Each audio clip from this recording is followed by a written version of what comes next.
Jeep Gladiator Mod Update and Failure Averted.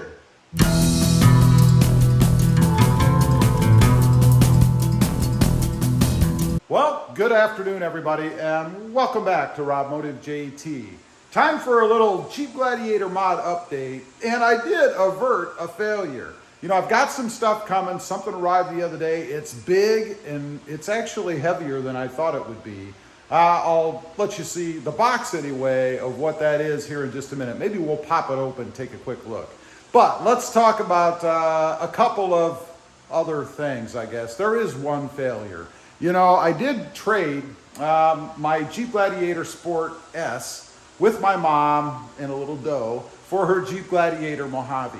Now in doing that, I did remove the bumper that was on the front and put my stubby on, the 3-piece Rubicon. And in doing that, that freed up the bumper from the Mojave, which had some covers on the back. Let me show you those. I thought I would be able to put those on my mom's Jeep Gladiator, the Sport S, to kind of finish up the back a little bit. What I'm talking about are these. Although, I will tell you, these are not universal. They do not fit on a stock bumper that is on the Jeep Gladiator Sport S.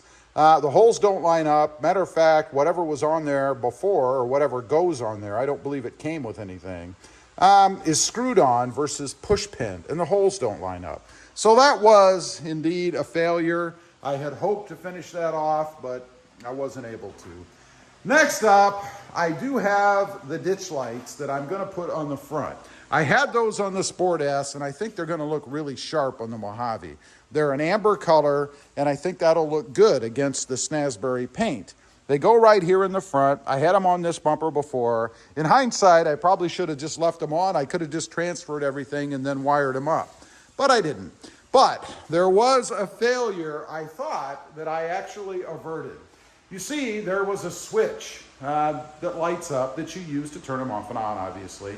And I left that in my mom's Jeep Gladiator, the Sport S.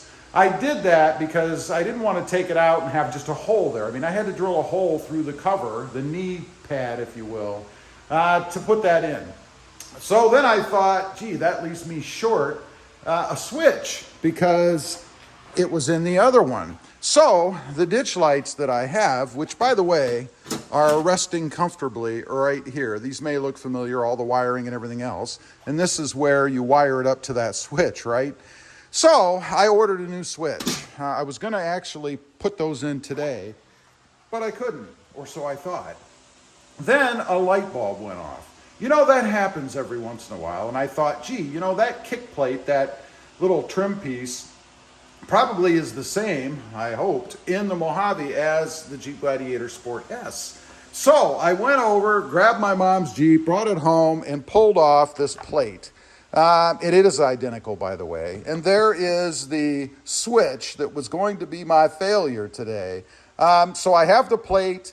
I can wire it up to this switch. It just plugs in the back. It is a lighted switch. And I am golden, good to go. So kudos to Jeep for at least using the same trim panel in front of your knees there. It just pops out. It's only held on by these little push clips, if you will. Very easy to remove. So I don't have any roadblocks. Now I can go ahead and do that.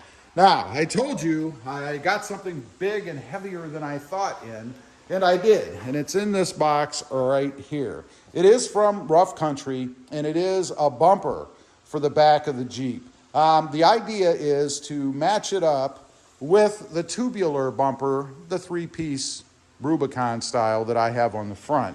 So I haven't looked at it yet. Let's pop it open real quick. I want to see exactly what it looks like. And hopefully it's what I think it should be.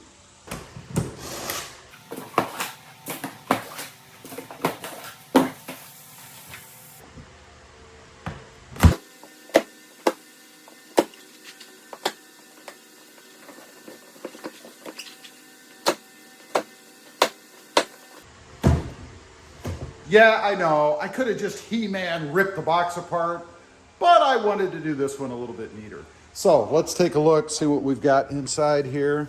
Hopefully we can see something, and hopefully there aren't tons of parts. because there shouldn't be, I don't think. And we can't see much.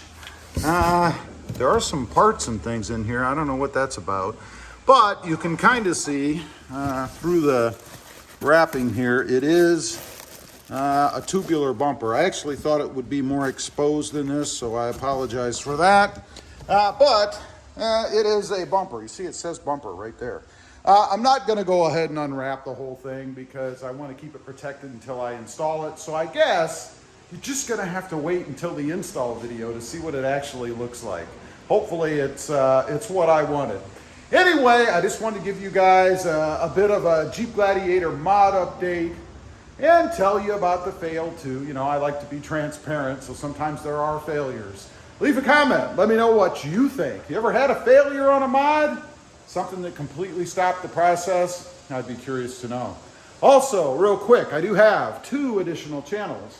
Rob Motive Rides, all about my new, to me, Mercedes C300, and Rob Motive, all about the Toyota Tacoma. Check them out, and if you're interested, please consider subscribing. Thanks for watching. Stay tuned. Bye.